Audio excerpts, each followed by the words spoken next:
early.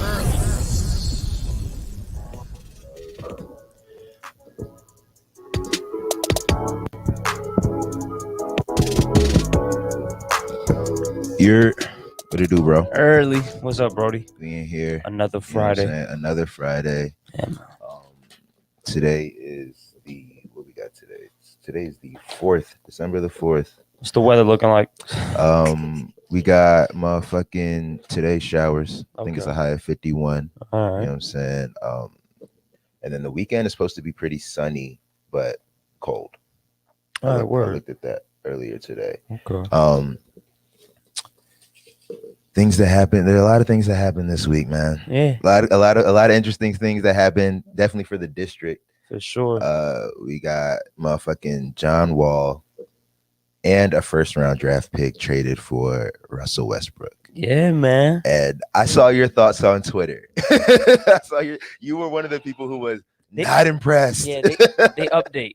My thoughts on this have definitely updated. Oh, now really? 2 nights of sleep on it, right? Yeah. After 48 hours, Yeah, I've had some time to think of it over. Yeah, I'm not necessarily fond of it on either side. I understand. On either side? I'm not fond of it because before the trade had happened, if you would have asked me if these players are to get traded, what would I feel is the best fit with them? Or what would I say is the best team for them?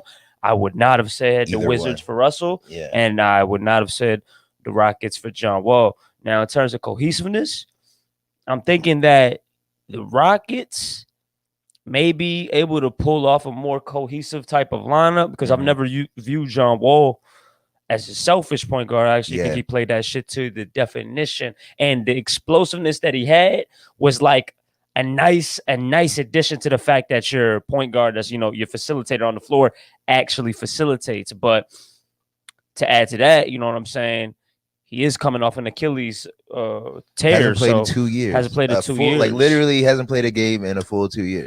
So I can't even credit him with that explosive. Yeah, and I was going to say, part of his game is his explosiveness. Right. So if his explosiveness isn't what it used to be, and also too, Doc, some of these young niggas that have been here, you know what I'm saying, like the Devin Bookers and all that, they're explosive too, and they're younger. You know what I'm saying, and they've been playing. And to that, man, Suns definitely got the best backcourt in the NBA. I'm stamping that. Devin Booker and Chris Paul. Yeah, they got it. Yeah. But right after that, you know what I'm saying, you really couldn't argue that Westbrook and Bradley Beal don't follow up. Bradley Beal and James Harden. Exactly. And John Wall is who we, 100%. So let's talk about it. So now you come to the Wizards, right? A lot of fans, and this is something I feel that's a constant with DMV sports teams fans, bro. Niggas hype moves being made because that might boost the notoriety of the team or now we're gonna win. But I'm always, the context that I'm always viewing things in is, are you going to win a ship? Yeah. And sometimes you can make these moves that are we got better, but it's okay, you still have a ways to go to win that. So now with this current roster, what moves can you make to even get better? Yeah. You know what I'm saying? And then I just look at track record and I'm like, this looks like now. This looks like the Redskins. It looked like a nice little. This looks like the Redskins getting Albert literally Hainsworth. Like COVID, bruh. But no, I'm not even going to. Russell is a I'm being fucking facetious. But you know what I mean? Yeah, it's 100%. We go out and get a big name, and then everybody gets mad excited. But this big name hasn't.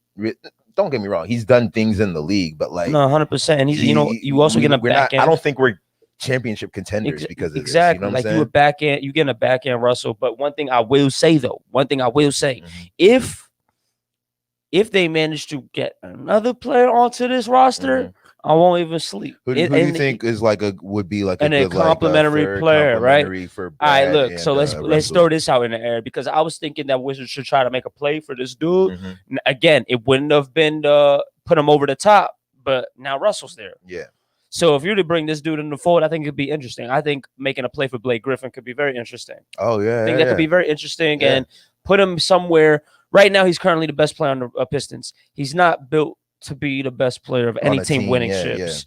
And Blake Griffin is getting, he's getting older too. We've definitely seen this boy, in the league. We've seen phases of Blake I literally Griffin. forgot before about the knee injuries, when you said bro. his name just now, I was like, oh shit, this nigga's still around. But one thing that he's actually worked on in terms, in his time during the league, he's actually a very underrated playmaker, and he actually, with the Clippers, I used to complain, dog, this nigga be dribbling too much. Give it to fucking Chris Paul and gain your position. Mm-hmm.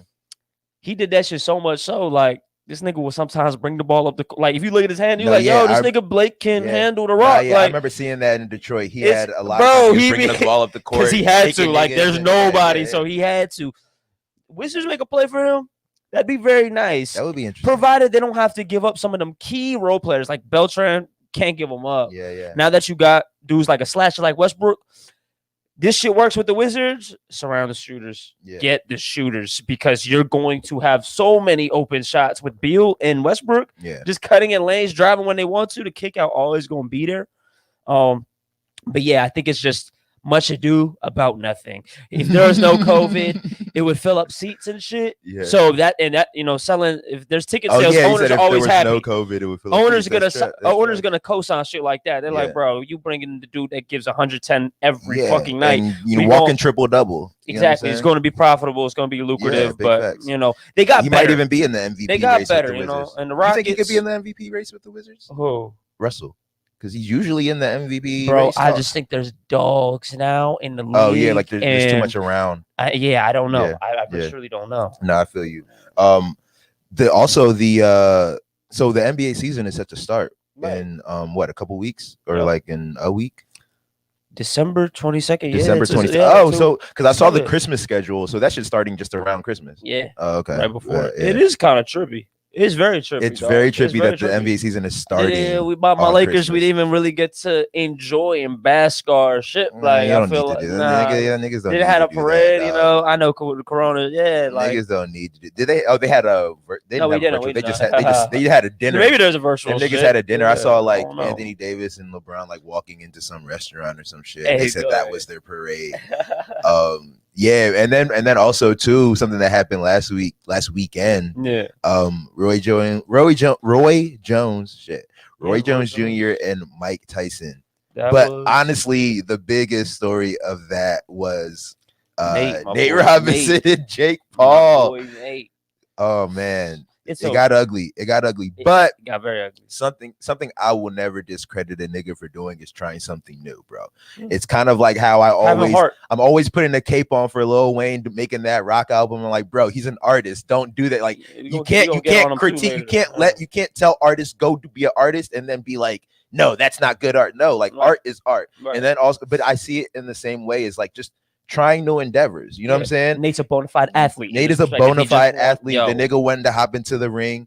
And I'm not saying like, but also too, I think we talked about this, but Jake Paul, like that nigga's not a fighter. You know what I'm saying? Like Jake Paul's been training as a boxer for at least 2-3 years. Ever since him and Logan Paul got into that shit with YouTube, them niggas have been in the fighting industry. You know what I'm saying? So like context is everything, right? So Nate Robinson, obviously I fuck with Nate Robinson, especially when he's putting these dunk contests. Me myself, you know what I'm saying? Yeah. Being a short dude, you're like short nigga gang. He's one of us. I'm like, yo, bro, this nigga, like this nigga's elite at what he do. So when I look at the underscore, I was like, yo, Nate is a high underdog. I was like, I ain't put no money on this shit, but I was like, yo, I think you saw him doing something. Maybe Nate can have something, but then I didn't take into account the fact that Jake Paul's been doing this for the past 2 years. Yeah. He's been really getting training here.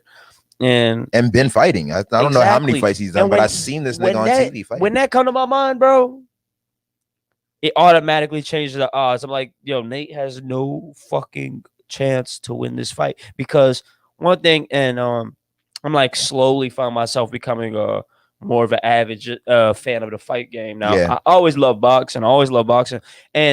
But it's been so corrupt for so many years. It's just kind of getting cleaned up to the point that they give niggas the fights they want to see. And it's actually like, bro, I remember there used to be so many.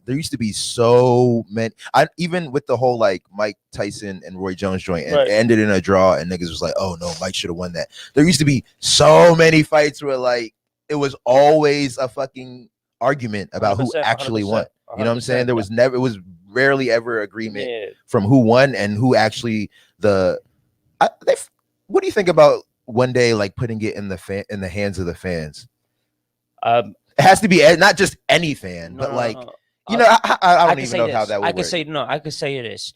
If that was the case for the past 20, if that was the case for the past 20 years, boxing would have been way better off. Mm-hmm. So that's the irony of it. Mm-hmm. The way fights were getting put together, where promoters were trying to line their pockets up and put those fights together. Yeah. As opposed to, and this is why UFC has had such a crazy rise as opposed to boxing. That's why boxing felt threatened as its own sport in terms of just ratings and shit like that, because they're like, UFC gives niggas the fight literally if the fans are asking for it, and it starts to quell that nigga up. Dana White got Dana White into the streets, bro. Yeah, Dana White. Oh, y'all want this? I said as soon as Conor and Mayweather became a possibility, that nigga Dana White was on it, bro. That was a huge feat. Big fact. That was a huge feat. And even just with Conor McGregor, Nate Diaz, Conor McGregor with the Khabib, like putting these shits together. It's like, had it been boxing, we got that Floyd and Manny Pacquiao shit 5 years after we actually wanted it. When that shit would have really been real spooky for Floyd. Would have been real spooky. Yeah.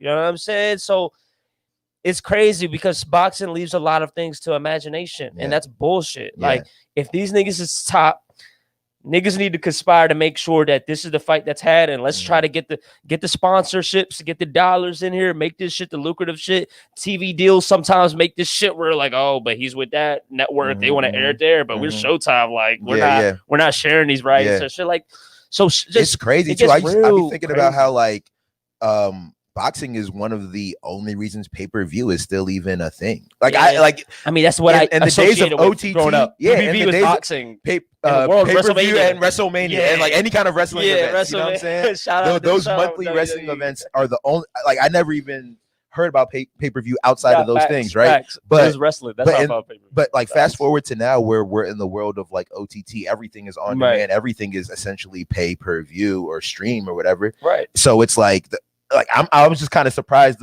to see that like pay-per-view is still the way that you got to watch that. You had to watch that fight. And it's funny it's funny you say that, right? Because nowadays, you know how many fucking crack stream links there are? That's a big fact. View shit. Yeah. So I truly think too, like on the network's end, I'm like, over the last 10 years, they're still losing something. Of course, I'm like, that's why I'm like, could you expand on how big that loss is? Because you still offer it as an option, so it must still have like significant traction. Like people who don't know, people who don't know their PPV. way around these, like, oh, let me find that cracked link. Like people who don't know their way around that, if they want to watch the fight. Like there's still a whole like. Think about the motherfuckers who are like, oh, show me how to open my email. Like those motherfuckers still, you know what I'm saying? And, buying pay-per-view. And sometimes, niggas like us or even like people that's younger than us, sometimes we get caught up in the fact like we forget. It's like, dog, there's whole niggas that's in their late 30s, 40s, 50s, 60s. I did PPV. Yeah, exactly. Give me the number or whatever. I'll charge the card. Yeah. I don't need no extra link searching and surfing. Like, I'm not accustomed to that. So, and the thing is with PPV, it is truly convenient.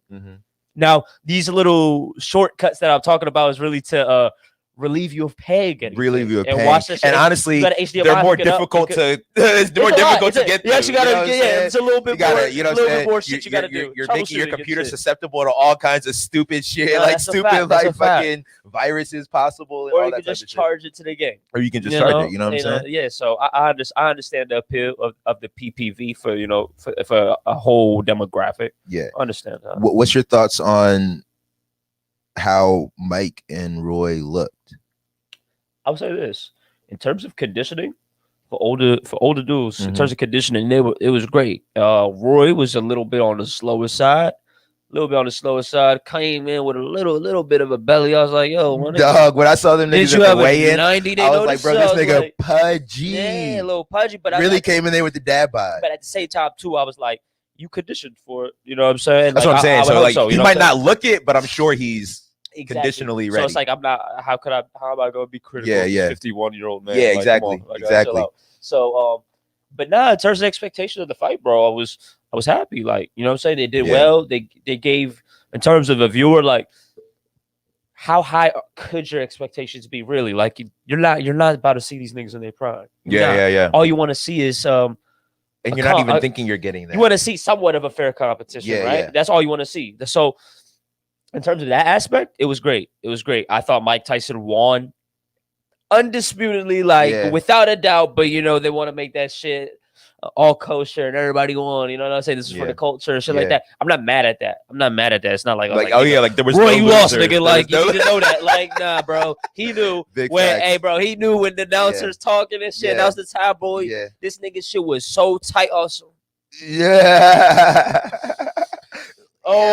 hey, clutching this shit can't show you. I'm like, I respect it. I was just like scared Mike Tyson's going to tear his head off. Yeah. But that nigga Mike Tyson is a scary looking dude, bro. He's probably is there anybody more like just intimidating on the planet? That shit wild, bro. Like he even has a real skeletal structure to his face now. It's like it's really crazy, but it's wild. All that worrying I was doing for Roy Jones, like that shit really should have been reserved for Nate Robinson, bro. Like, oh my gosh. It was has really that nigga crazy. has that nigga like been cited since? Like, has he tweeted or he posted on Instagram? Low and humble as he should. Let niggas forget. Niggas forget. They'll forget. That's gonna be a nigga's memory banks for a little minute though. And even when you do pop up, niggas be like, "Yo, you good?" Like, do that. So, but like, it's better to let that happen. Like when one or two people might do that, 100%. As opposed to like everyone still kind of. He entered the clubhouse chat room.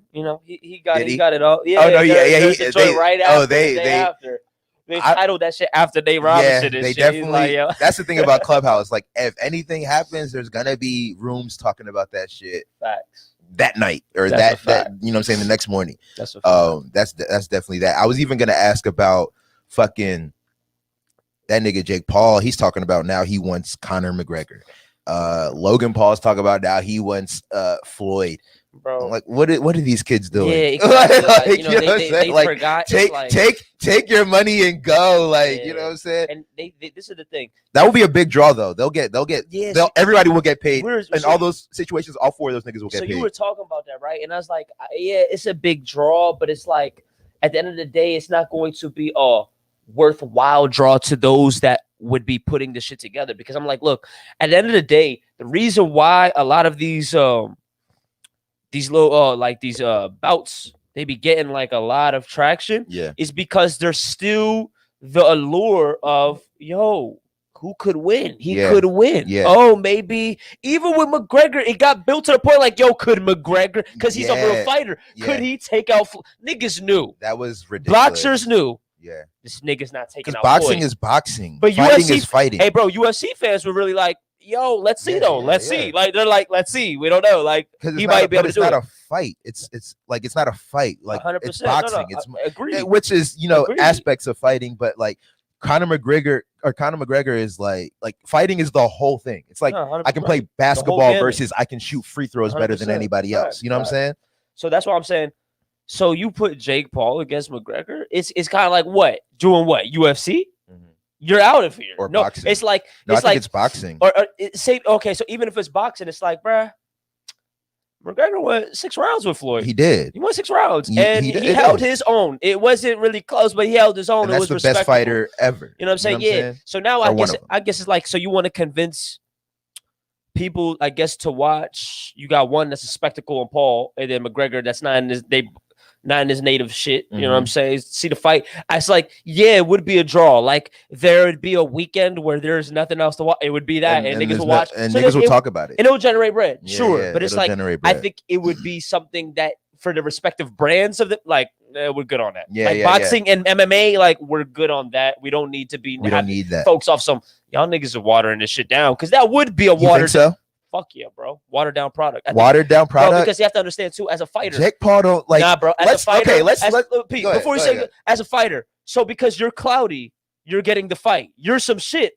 You know how many? There would be 20 other fighters. Is like, I'll punish that man. Why the fuck are you getting clout and you're getting a card because now it's a matter of so we have to build our profiles. It's not necessarily about our track record and who we're beating because you, my man, Jake Paul, niggas know you globally. That's why you get this position. But I feel like he's a good fighter. He's horrible. He fought Nate Robinson. And he's a professional. Nate is not. Nate is not. Yeah. That is why a professional could have won that ring and made Jake Paul look crazy. It wouldn't have had that pool because we don't know you. We know Nate. Yeah. I was gonna say. So I was going to. You're right about that. I was going to say though. I feel like because Jake Paul is known for his social media status, we're kind of discrediting the fact that maybe the nigga can fight. Because also I was on his page like after it happened just to see like if he was talking shit. So I was just like scrolling through his page, but then I scrolled down like a little bit, you know what I'm saying, went down a little bit of a rabbit hole and saw him like a little compilation of him sparring and fighting, you know what I'm saying? And he was knocking niggas out. And I'm like, okay, these are like maybe also these aren't professionals. These are like niggas he's practicing against. So like so I was going to say that. Yeah. But like maybe that doesn't peep. Even when Nate's fight. Peep his fight. Peep his shots that he's throwing. This nigga is Nate was looking kind of reckless too. Like Nate walked into that knockout. Like, you know what I'm saying?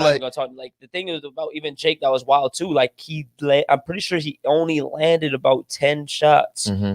Do you know how wild it is? 3 of them were knockouts. Mm-hmm. Like the nigga wasn't even really hitting his damn self. Yeah. Nate was real short. This nigga would like throw his. It's like he wasn't even going into his punches. Like his technicality with it obviously was better than Nate. But it was like, yo, bro.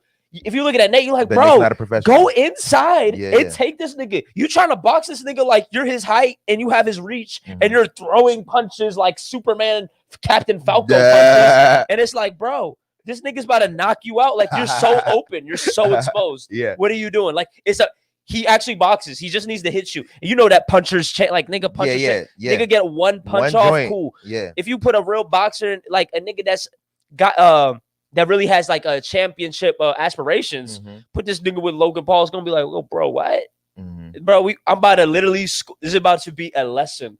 Boxers that want to learn, I'm about to show you. I think it'll be interesting, dog. I think it would be interesting because again, like these niggas train to fight too. Like they train to fight too. 100%, so like, bro. But niggas got. And then Logan Paul he beat what KSI?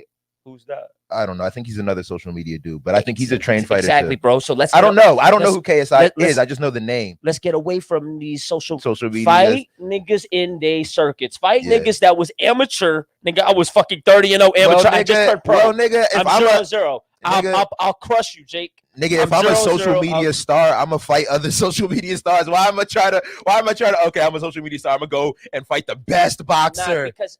Because when we put in this lane, it's like I'm not like basketball. I'm not saying it's even like basketball. If you go to Lifetime and you're running, 5-on-5, you're not okay. I had a great game today. I'm gonna go try out for the NBA tomorrow. At the same time, niggas say we ain't about to come on this podcast and talk motherfucking analyze the Lifetime. I want you. Lifetime, nigga. Last night, I'm coming for you. It was crazy, bro. Like 9 p.m. You had to be there. Like when niggas pulled up, So it's always gonna be a conversation, and this is the cool thing, bro, because you can make valid points about that because niggas have a fan base, so there will be people that watch.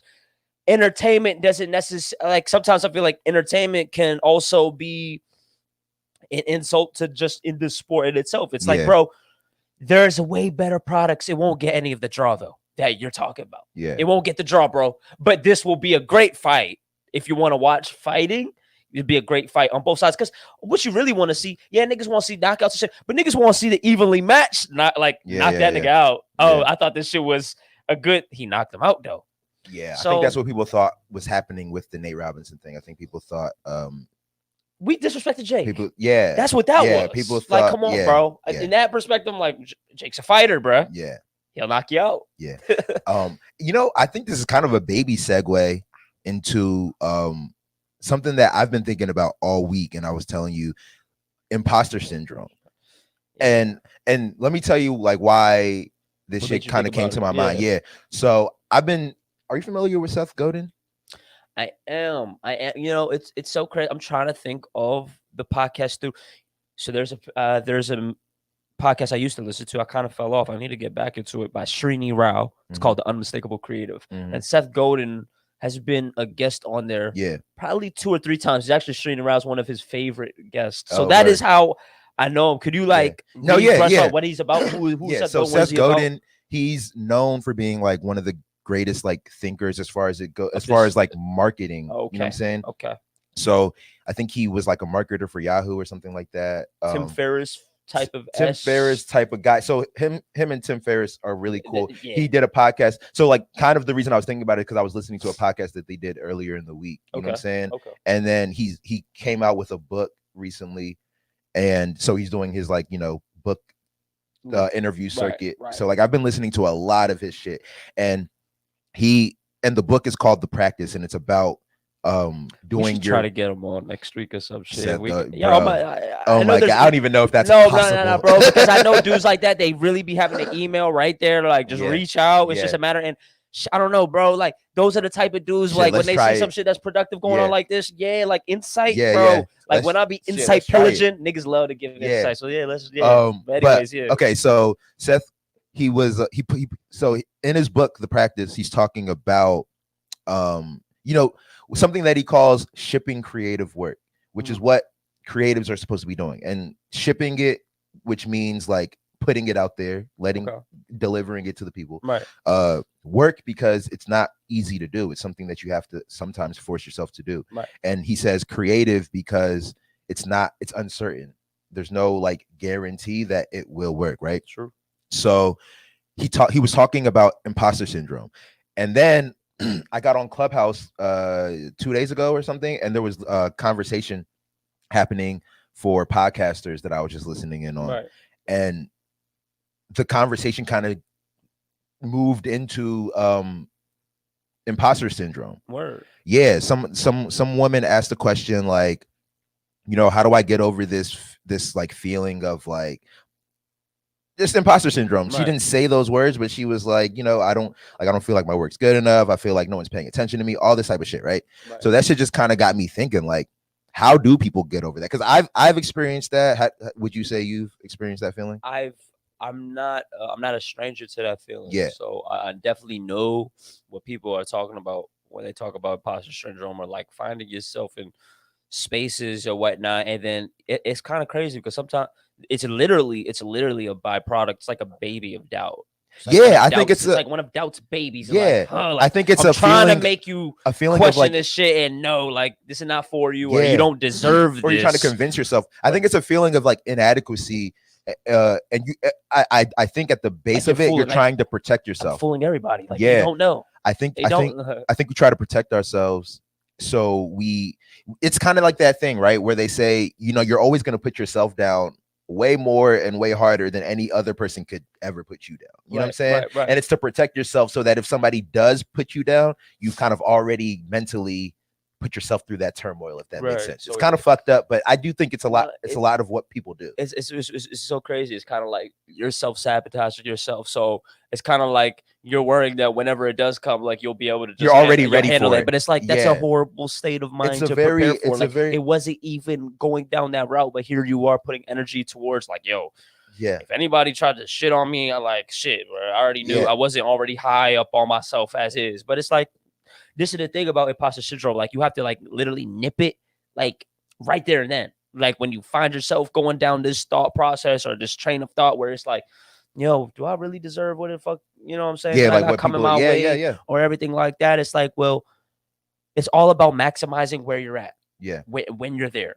So even it's like, because sometimes the reality of the situation too could be somebody's like, look, maybe somebody's like, yo, I notice there's a whole lot of other people that really put in a lot more work than maybe I have. But it's like, nah, bro, but this is the thing. People are not understanding the whole realm or like the space that they occupy and what you have to do. Like maybe you were just somebody that spoke up and all somebody had to do was spoke up. And now you're in this position. It's like, no, bro, you just found a way. You just found a way to get here. You didn't kowtow. You didn't try to appease anybody. You wasn't kissing ass. You're just like, nah, bro, I was just present in my life. I made myself known. And that's another thing, too, I feel like a lot of people don't do. Like, make yourself known. Yeah. Make yourself known. Like, I'm in the room. So, I provide something. I'm also doing something. I'm a piece to the whole. You know what I'm saying? I'm also providing something. So if you understand your value coming into situations, you kind of like make sure that you kind of like curve that from happening. It's like, nah, but like I got a role here too. I got this too.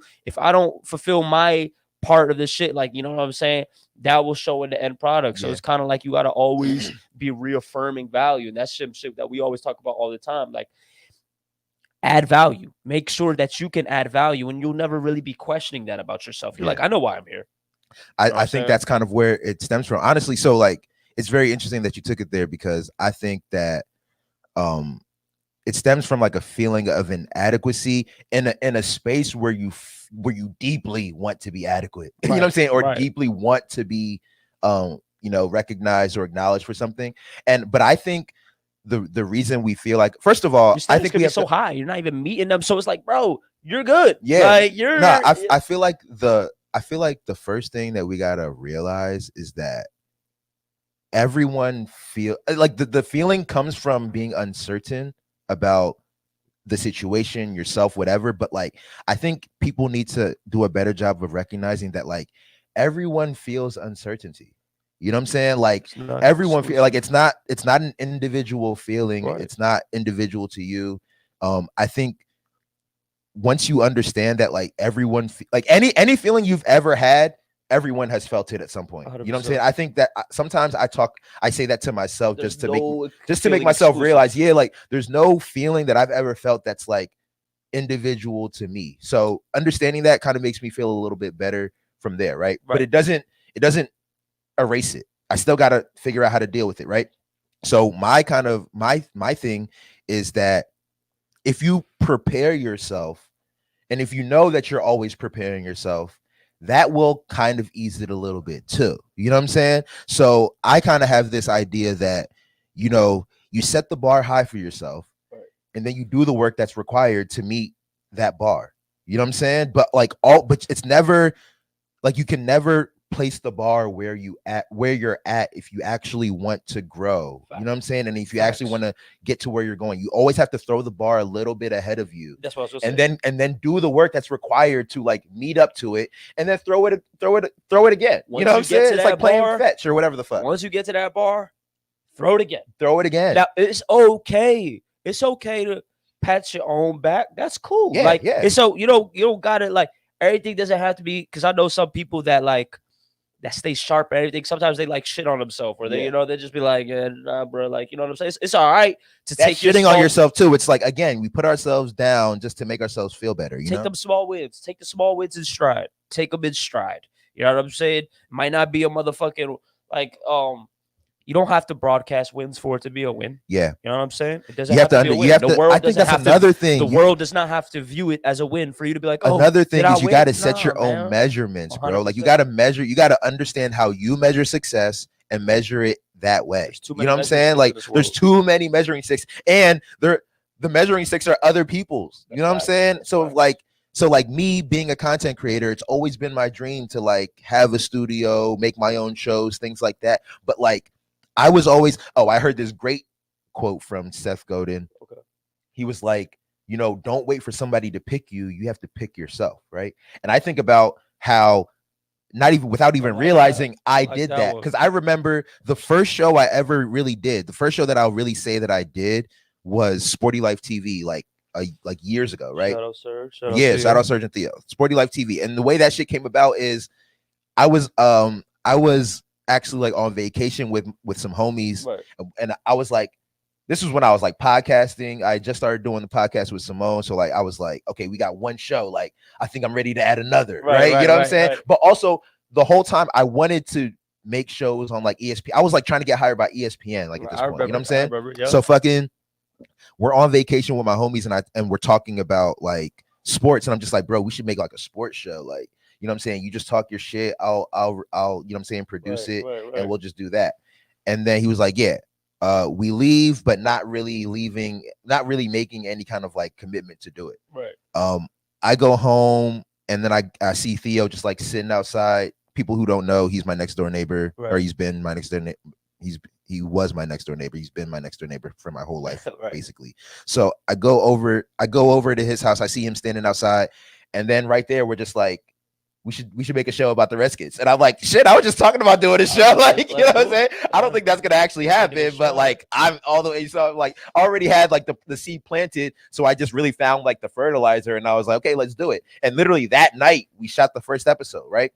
But like I had always in my head been like, I want to do this on ESPN. Right. But after doing that, I was like, nah, fuck that. Like, this is my ESPN. Like, this is that. I'm going to make this the best sports show I possibly can. Fast forward to, I want like a network. What does a network entail? More than one show. You know what I'm saying? So like, yeah, it was like, yeah, but it was like, set my bar. No, I'm trying to get a show. But outside looking in, I'm not a videographer. I'm not a television producer. Like, you know what I'm saying? My mom still sees me living in her basement. I'm not like a, you know what I'm saying? I can't like say like, so like, to her measure, I'm not a success. I'm not like, you know what I'm saying, doing anything that's even worth talking about to her. But to me, I'm like, this is exactly what I said I wanted to do in principle. It's not for the people that I said I wanted to do it for, but who the fuck are they? You know what I'm saying? Like, I mean, this is not, I have nothing against ESPN. Like, I would still, I still fuck with them. But like, you know, you see reports that like they just cut like 500 jobs. You know what I'm saying? Your end game became larger, and it just became you started just hyper focusing on an ownership. Yeah, and it's like, bruh,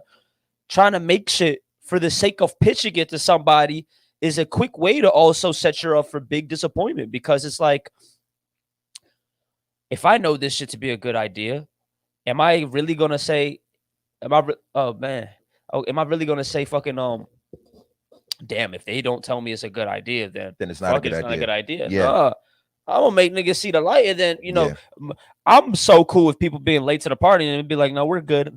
Everything's squared away. We got everything good. Yeah. Like, thanks though. Like, you know what I'm saying? Like, cause niggas do reach out. Like, I'm sure there's a point in time you're like, yo, ESPN, like, holla at me. Like, I got this shit going on. I added them. Like, check me out. You know what I'm saying? Bring me into the fold. But as time goes, exactly, and as time goes on, we set new goals for ourselves. We get better at what we're doing professionally, and now it's like, yo, I had a limited perspective. I could take this very far, and that's a big perspective switch from trying to be a channel, like, now wanting to be at the actual channel as opposed to just wanting to be programming that airs on the channel for a segmented part of the day, 24 hours a day. Oh, you get your hour. Yeah. You know what I'm saying? And I think that goes into the whole, like, set your own, you know what I'm saying? Set your own definition of success, your own measure of success, you know what I'm saying? But it's like also something that's constantly changing. So I do think too, going back to the whole imposter syndrome thing, like, I think part of it, okay, if we think about like, how do we deal with it, or how do we like overcome it, I guess, you know what I'm saying? And the way I look at it is, the way you overcome it is you, one, understand that like this world, especially this creative world, us being creatives, this whole shit is full of uncertainty, dog. Like, and you have to just be comfortable with understanding that, like, just because you do something does not mean the thing that you want to happen with it is going to happen with you. You just have to be okay with it. But you have to find success or accomplishment in the doing of it. You know what I mean? So just to wrap up the thought, like, the way I think about all the content I make is like, even this show, it's like, I just want to do this show. Like, I want to do the episode, we get it done. And then Monday through Thursday, I'm just like, okay, how do we make the next Friday one good too? You know what I'm saying? 100%.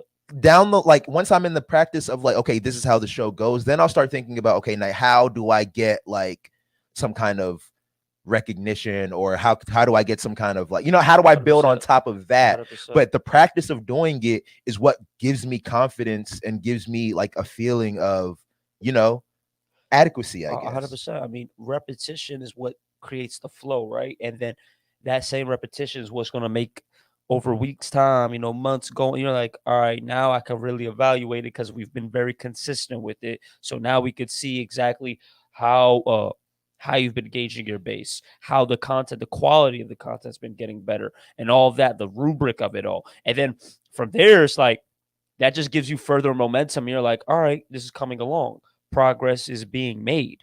You know what I'm saying? And then a little brain fucking fart, dog. Fucking. Well, there's uncertainty that you have to kind of just live with and deal with.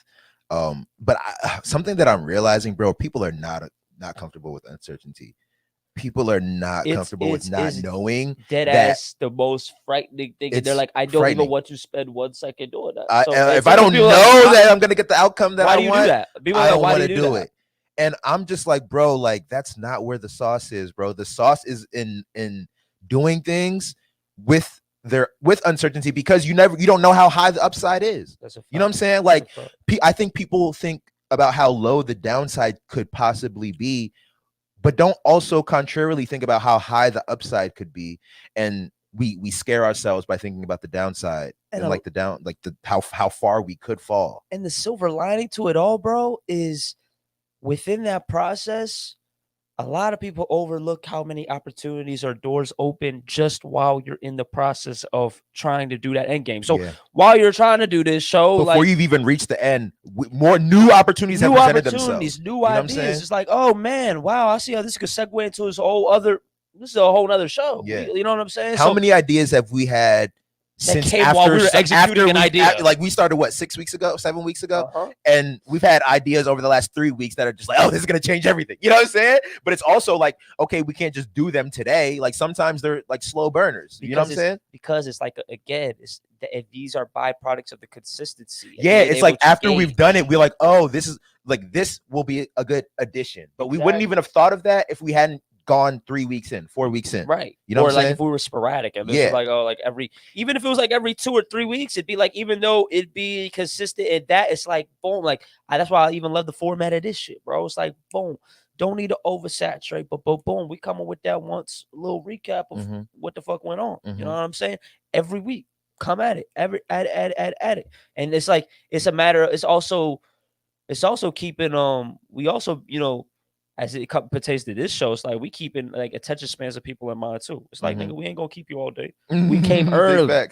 Came early. You know, it's funny. I had a young boy. I told you I had a young boy like working on editing for us and stuff like that. Right. He was like, damn, bro, why do y'all do this so early in the morning? He was like, why 8? I was like, bro, it's called early. You know what I'm saying? But it's like, yeah. No, I'm like, I was like, let's rock with it. You know what I'm saying? I was like, it's called early. You know, I mean, I was like, that's why it's called early, because like, you know, nobody's up doing this at this time unless you're like us. You know what I'm saying? Unless you're like us. Like, think about the homies that we do have tune in. You know what I'm saying? Like TJ, like we know he's like us. You know what I'm saying? This is for a particular listener. Me and you got a whole bunch of shit we gotta get into. And we have stuff to do today. You know what I'm saying? So it's like there's no other time. Like, this is the best time to do this. On that Friday, this is the best time to do this. You get your, and then also too, something that I've been noticing is like when I like my Fridays be just like, they're cooler. Like they're just cooler. Like I think about what was said during the podcast. I don't ever really like go back and listen, but I just like think about, like, I know what we're talking about right now. So I think about throughout the day, like what was said, and I'm like,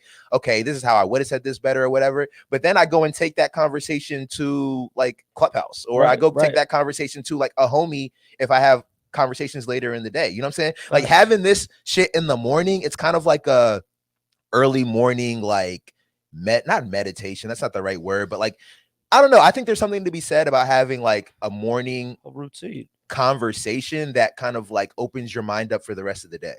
I feel like this does that for me. You know what I'm saying? Facts. But a thing that I was going to ask you about, or that I was going to mention about what we were just talking about, is I think also too, it boils down to how passionate you are about the thing that you're doing. You know what I'm saying? Because if you're not like really passionate about the thing, I mean, I don't even like, honestly, I feel like if you're feeling imposter syndrome in a real way, it's probably because you really do love the thing that you're doing. Right. And you probably feel inadequate because you feel like maybe I think like we said, like we're always much harder on ourselves than other people are on us. You know what I'm saying? So I do think that when you feel this kind of like sense of imposter syndrome, it's internal because other people are looking at you like you're good, but you keep telling yourself, no, you're not, because you're looking at the people who are good or who you deem are good. And you're like, I'm not them. You know what I'm saying? 100%. So I do think it boils down to how passionate you are, because I look at my work like, dog, like I'm not motherfucking, I always talk about CJ Wallace or 40 FPS. You know what I'm saying? I always talk about him. I'm like, I'm not him, bro.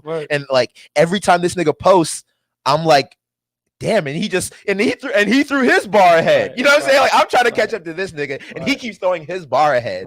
And I'm like, fuck, man, I'll never be able to reach up to his bar because he's all the way up there and he keeps throwing it a little bit further. I'm throwing it a little bit further in front of me, but like everyone's looking at me like, bro, you're getting so much better, bro, you're good. And I'm like, bro, but I'm not him. You know what I'm saying? So wouldn't you say too, it's like having this type of imposter syndrome could definitely happen when you're just a little bit too focused on exterior shit around you. Yeah. You know, like if you did not care about that or did not pay too much mind in like in terms of always putting yourself in comparison, yeah, then you wouldn't necessarily feel that, because then it's just you I mean, you're not like, you know what I'm saying? Imposter, you thinking the world is seeing you as a phony. Yeah. Motherfucker, you're not, imposter syndrome with yourself, I guess, is a motherfucking identity crisis. Yeah. You know what I'm saying? And I guess niggas, and niggas, and that's not beyond the pale either. Yeah. People have that too. But I mean, I guess this is, I would say, as opposed to something that's like imposter syndrome, I say maybe that might happen a little bit more frequently, and identity crisis might be some shit. I mean, some people go a whole life. You know what's funny about identity crisis? Niggas had that shit on the job, like, nigga, this is not what I'm supposed to be doing. Yeah, you know what's funny about identity crisis? I feel like this is something that I've thought about a lot, where it's like, bro, how do you, bro? I'm asking you, right? How do you describe? Okay, so I'm a person who is in the market for some kind of creative service, right? And I meet you at a party and I ask you what you do. What do you say? Yeah, so what I've been saying is content creator. Mm-hmm. That's really like, because that. I leave, like, I'll say, yeah, like, yeah, I'm I'll be like content creator. I'm a visual storyteller. Mm-hmm. I'll say that because at least these terms to me are more all encompassing. Mm-hmm. I'm not about to be that guy that literally says like all the services that I could do for you, because I don't even think I think that's counterproductive to a conversation in itself too. Yeah, like, yeah, I'm this, that. Like, no, like, but I could say this, and like that means many things, even if you're not necessarily viewing it as that. Yeah. So that's another thing too.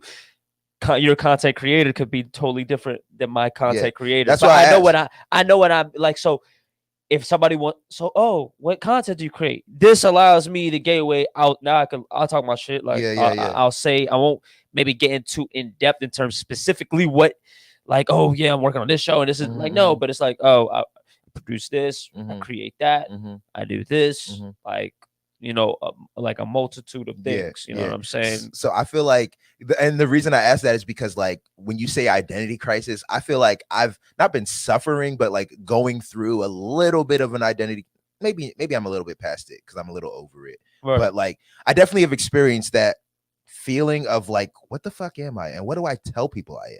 You know what I'm saying? Right. Like, there's so many things that I do, and there's so many things that I like hang my hat on, and I'm like actively trying to get better at. Right. You know what I'm saying? Like, that are kind of, they span. You know what I'm saying? They span. Like, I'm actively trying to become a better videographer. I'm actively trying to become a better filmmaker. Right. Like, I wanna write and make movies. You know what I'm saying? Right. I haven't wrote or made one. You know what I'm saying? Right. But like, that's my biggest aspiration. So like, I do that. I also want to, like, right now I run my family's business.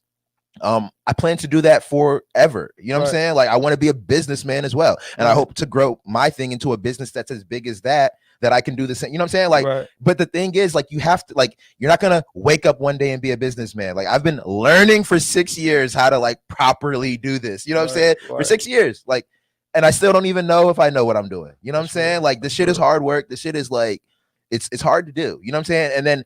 And then with a lot of skills or a lot of careers or professions, like, it's a lot of like inward searching and course correcting. Like, so in me wanting to be better professionally, I've been forced to be a better person or to learn how to be a better person, because like, you're not going to get nothing done professionally outside of you unless you know how to communicate with people and empathize with people and connect with them in a way that doesn't come natural to me. You know what I'm saying? So I've had to learn how to do it. You know what I'm saying? Like, and I'm not like, you know what I'm saying?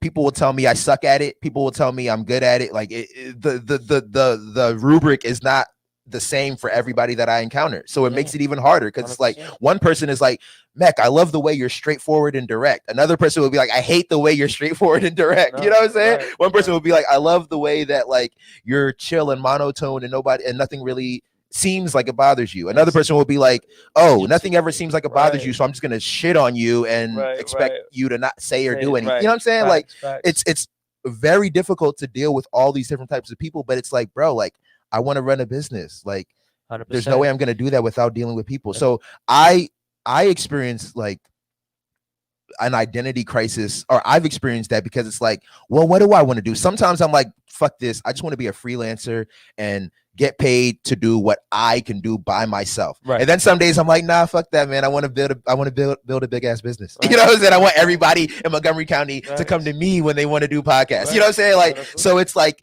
I'm always grappling with like, what the fuck do I want? You know what I'm saying? No, that's very true, bro. That's very true. But the only way that you find out is you delve into the things that you have. Yeah, you got to go down the path. You got to go down the path. But also, I think it's bigger than just going down the path, because like really, and we spoke. Oh my God, we mentioned this yesterday. Like, you don't really reap the benefits of things until after the commitment is made. You got to commit to something, be consistent with it. Like, I didn't reap. It's crazy because like when I first started, like making content, we started off when I first started It's Nation. It was called Goon Nation, and we were doing like interviews, like we just interviewing people, right? And people that I would reach out to interview, they Southampton. It started out Hampton, but I was reaching out to people here because I had like a bigger network here as far as like, and I at the time I was getting ready to move back here, so I was just like, let me just start reaching out to people out there, you know what I'm saying, or out here. So fucking the people that I was reaching out to, I was getting a lot of just like, nah, what no's, just no's, just like simple put no's. A lot of runarounds that ended up being no's, right? Fast forward to now, like I have more opportunities that I can even like keep hold of. You know what I'm saying? Right. Good position to be. Which is not, which is like, it's good or bad though, because like I'm like, I find myself overwhelmed sometimes. I find myself thinking, that's why I said like sometimes just like fuck it, let me just do the freelance thing, because I don't have to deal with so many people, or I don't have to like, you know what I mean, like so it has its good and its bad. But I remember wanting this, you know what I'm saying, and then as I've put in the work, as the consistency of like 4 or 5 years of making content has like snowballed, now it's like the referrals come by themselves. But you know, I'm kind of at a point where maybe the referrals aren't like on the tier that I want, because like again, I threw my bar further. So it's like now maybe the options that are just coming to me off the strength are ones that like I wanted, you know, a couple years ago. I just they don't intrigue me the way that they would have back when I was reaching out to any and everybody. You know what I'm saying? That's so crazy. So it's like, yeah, it's, you know, when you talk about situations where it's like, you always have to remind yourself when circumstances or situations come about, and at one point in time, this is exactly what it was that you said. This is the situation that you wanted to find yourself in. Sometimes we overlook the fact, we're like, oh, I had to like, I didn't know this came with its different costs too. Like, okay, if this is what you want to do, then more time will have to be sacrificed. You will have to be able to allot roles to individuals to do this shit. Like, this is how it goes about. Your workload is not going to stay the same. It will shift in terms of your responsibilities and what you have to do. And you're going to have to do all of this on the fly. Yeah. And then you're noticing like, damn, like, and exactly what you said, like at times you're like, damn, this is kind of like overwhelming. But at the same time, it's like, nigga, it's picking up. This is how it, like, if you feeling that is also an indicator. It's like, yeah, nigga, it's either like you're going down the right path, or it could even be a matter of like how we were talking about yesterday too, in terms of like conscious collaborations or conscious and enabling people to also step into the fray and allowing them to help you in ways that you're like, bet now I can maximize my time and just focusing on this attribute right here, and I can pass this responsibility up, not because it's not something that's still of the utmost importance, but it's like you're capable of having that without having me having to manage that. You know what I'm saying? And now you don't have to stretch yourself so much, you know? But 100%, man, like I'm always reminding myself of being in a situation where I'm like, this is exactly what I wanted. This is good. Like sometimes I label things as, this is a good problem. Like you have clientele at the ass, you don't know how to like like even with referrals and shit, you're like, wow, like can't just take up any referral. It can't be any and every. At a time, I say yes. I would have been anything. Now it's kind of like time, and it's hurtful to you. Exactly, and it's like sometimes it's like you might have to say no to business, but then it could be to a point. It's like, this is a lot of business I'm saying no to. Maybe I have to be able to funnel this. So now this is something I have to think. It's like, maybe there is a way we can do it. Like, okay, is this a business or is this a freelance? Because if it's a business, you take the work and then you know what I'm saying? Exactly. But let's take a second and we'll be right back to finish the show out. You already know you watching Early, the Morning Show podcast. We're taking a quick break just to say, man, if you're here watching on YouTube, hit that subscribe button real quick, man. We try and get to a stat. Help us get to a stat. You know what I'm saying? Hit that subscribe button. If you on Facebook, like, share, you know what I'm saying? Things like that are cool. But otherwise, man, just continue enjoying the show. Let's get right back to it. Early, the Morning Show podcast. Okay, the boy John, what it do, bro? He said Grand Rising. Are we on Clubhouse today? Hey, shout out Brooke. He got his first 24 hours on Clubhouse. How was it for you, bro? Oh yeah, that joint's cool. I definitely. This nigga came in the crib yesterday with the conversation going. That's what happens. Mid conversation, but you still got things to do out throughout the day. But fuck it, I'm not leaving this convo. It's too good. I definitely see the pros to it off top, and I was definitely trying to indulge. I was trying to indulge myself in some chat rooms where I was learning about some shit. I was like, wow, like, you know what I'm saying? I'm always doing a lot of listening. Oh, exactly. I was doing a lot of listening. And there's also gets a lot of it gets real messy. You know, there's a lot of room for the fuck shit on Clubhouse. Yeah, I encountered a couple of trolls. I was like, it'd be funny because I'll be looking, I'll be like, that's cool. I was like, in a way too. That's cool. I was like, nah, because of that, in a way too, like people know that's still a way too to build your platform. Yeah. And if you have something to say on some shit, you know what I'm saying? People could talk about anything. I guess I'm more so coming on there. I'm real intentful. Like I'm really just trying to plug in, learn about some shit I don't know, or be serviceable to somebody that may, you know what I'm saying, need somebody on my services. Yeah. And that's what I'm coming into the frame. And I was like, it's so crazy just in terms of who you can connect with. So like I was like, yeah, I like crazy. I like this. It's crazy, bro. So I've been on Clubhouse for a couple of weeks and I have definitely experienced some benefits from it. But what I will say, yesterday was kind of transformative for me, bro. I was listening to a podcast. I was listening to like a podcasting conversation. Okay. There was a conversation going on about podcasting, and somebody in the room had started her podcast, I think 4 months ago or 6 months ago, already has 40,000 downloads. So she was talking about what she did to do that, right? In that moment, I got some of the best advice I've gotten in the podcasting space. I think. It had nothing to do with equipment or anything. She said that she had been going on a bunch of people's podcasts and joining Facebook groups for podcasters. And you know, I'm always talking about this media group that I'm in on Facebook. Always. You know what I'm saying? Like motherfuckers be posting jobs, motherfuckers be posting just insider like Hollywood type information and be having discourse about that. Like it's like a lot of things go down in there. And a lot of people are in that group that I feel lucky to like have that in that like I feel lucky to be a part of that group. Yeah. You know what I'm saying? And that group in particular is invite only. So the girl, going back to the podcast shorty, she was talking about join Facebook groups for podcasting. So yesterday I joined 2 Black podcaster Facebook groups. And then I just went in there. Yesterday was my first day. I just went in there and just started seeing what people were talking about and commenting on the post.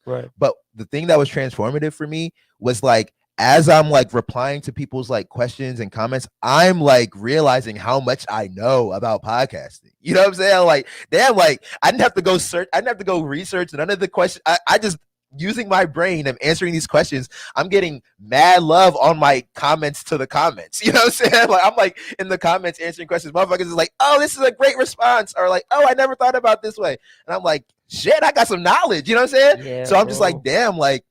And Clubhouse is the same kind of thing. Like you can just be in the room and you can give whatever knowledge you want. But people love to hold on to knowledge like it's like it's money, like it's currency. No, knowledge is more like it is currency in the sense that it's energy. Like if you give it out, you'll get something in return, whether it's love, whether it's appreciation, whether it's actual money. Because people don't realize, like, dog, like people don't like to do things for themselves. Think about how much time you already have doing, or how much time you already spend doing the things that you're doing. If I tell you, Brooke, I need a videographer, you know what I'm saying? Right. It's not because it's not like it's because I want you to be my videographer, not because like I'm trying to steal your tips and tricks and stuff like that. You know what I'm saying? Exactly. So like people, like anytime anyone wants to have a podcast conversation with me, I tell them everything. I don't keep any secrets about podcasting because I've learned everything out there in the public domain.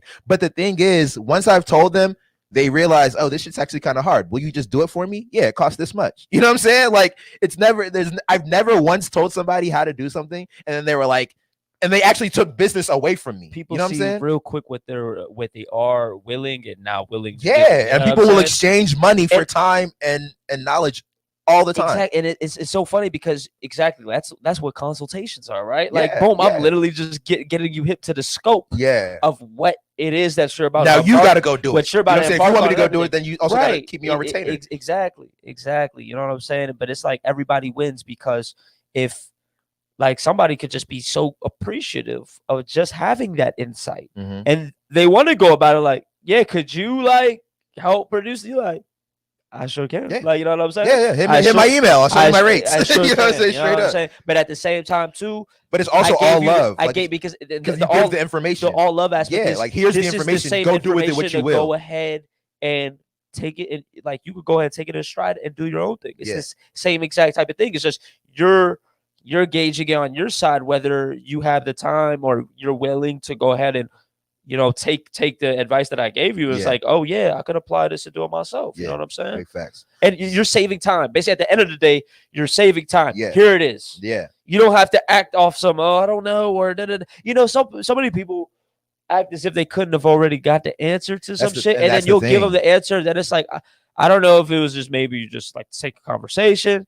or you just wanted to hear from somebody, or you know what I'm saying, your Wi-Fi connection is bad, so you don't go on Google. You know what I'm saying? Like, but the answer to a lot of things are already there. They're already out there. And it's really a direct correlation of how bad or like how much something really means. Yeah, because I will say to go get the information. Like you're gonna just wait and be like, I don't know. I still don't know. That's a big fact. Because I will say to find out. To your point about the information being out there, but still that's not it. Like there's a lot of things, especially with royal treatment. There's so many things that need to be done there that I'm like going out and seeking the information. But this year, and I kind of told you too, I think maybe we were talking about this yesterday, but I was saying how like I'm really forcing myself to commit to this idea of outsourcing the things that I want outsourced. You know what I'm saying? Just because I know how to do things or just because I know where to get the information doesn't mean that like the first sign of static, I'm gonna just fuck it, do it myself. Right. I'm really committing because like that's not how a business will grow. That's how I'll get things done. Right. But like that's not how a business will grow. Right. So I've really been committing to like finding, like I know where to look for information. But I know where to look for information. I need to find the people that do this for a living and ask them to do it because they will do it better than I ever could learning it. You know what I'm saying? That's because you don't stay in the dark with it, though. You find out that I know what I need to know and go out and what get. I needed to get. Yeah. Some people are like, you need to find out quickly what you need and what you don't need and what you could do yourself. Yeah. Or can you? Back to that initiative thing in terms of like, and we could even elaborate on this, like next week for sure. Like just being like off of a jack of all trades, and finding yourself wearing multiple hats, and getting caught up in that thing, like, man, like everything, like fooling yourself into thinking you were moving fast, but it's like, nah, this is actually a lot more stagnant of a process than actually seeing what it is. Outside, you're moving slow. To the inside, you're moving fast because you're just moving. Like you're always working. So of course you feel like you're moving. You're like, what I'm saying? This could be better. It's like running on a treadmill. You know what I'm saying? Man. Like you feel the movement, 100%. But like if I'm watching you, you're not going anywhere. You know what I'm saying? And all activity is not productivity. Yeah. I love that quote too. That shit always puts yourself in check. Make sure you expending your time to the best of your capability. Yeah. So to answer your question, John, if you want to get on Clubhouse Convo today, we can. We were talking about doing like a weekly talk about something. You know what I'm saying? Sure. I was talking like crypto space because for me, that'll be my way of staying in the loop in real time. You know what I'm saying? Because like really, I only get hit like I'm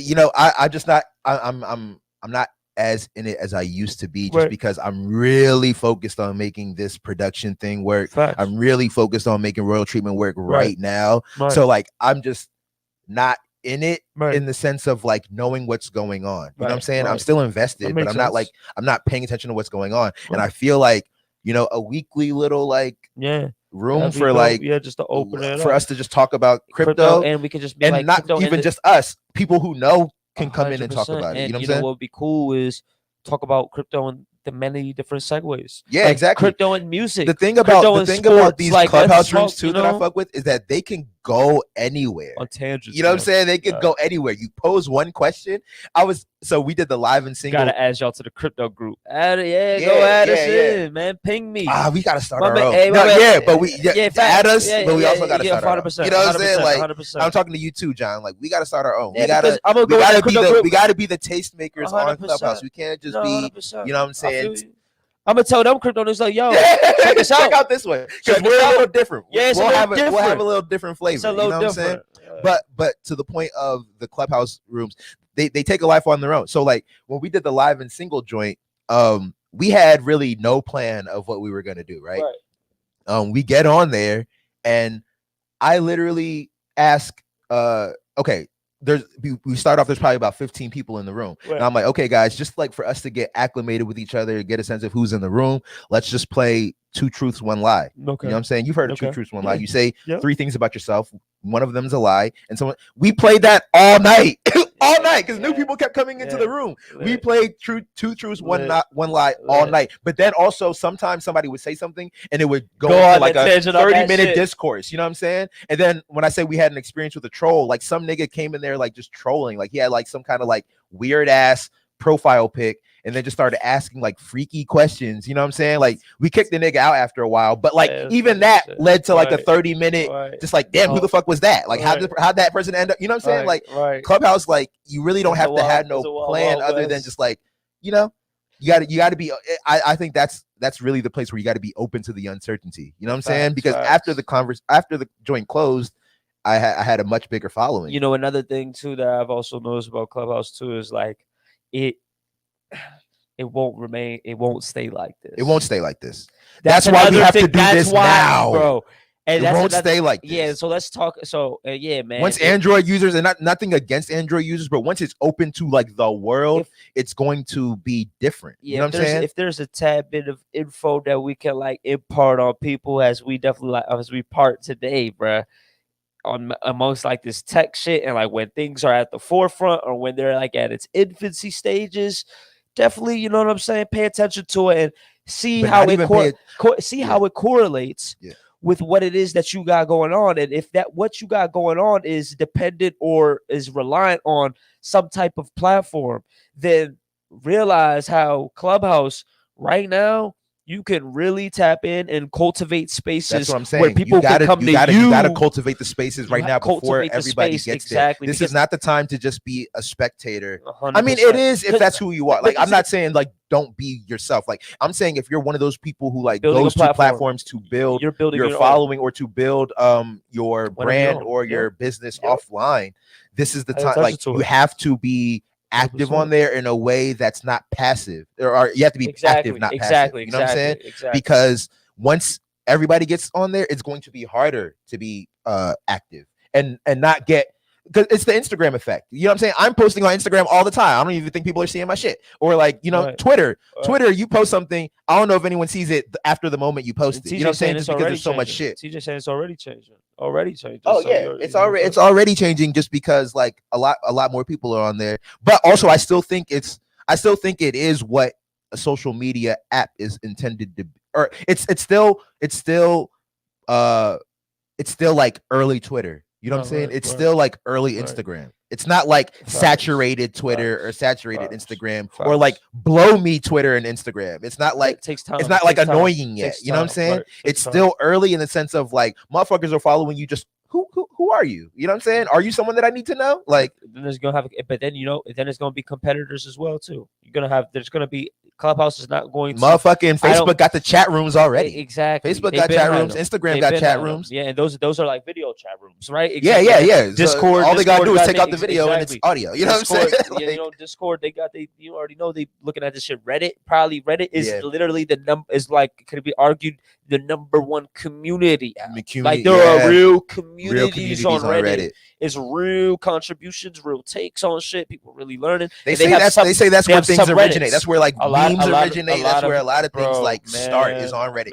By the time memes have gotten to Twitter or anything has gotten to Twitter, it's already been on Reddit circulating for a minute. You know? So yeah, man, I think it remains to be seen. We'll tell y'all how things go for us this week or next week, I guess.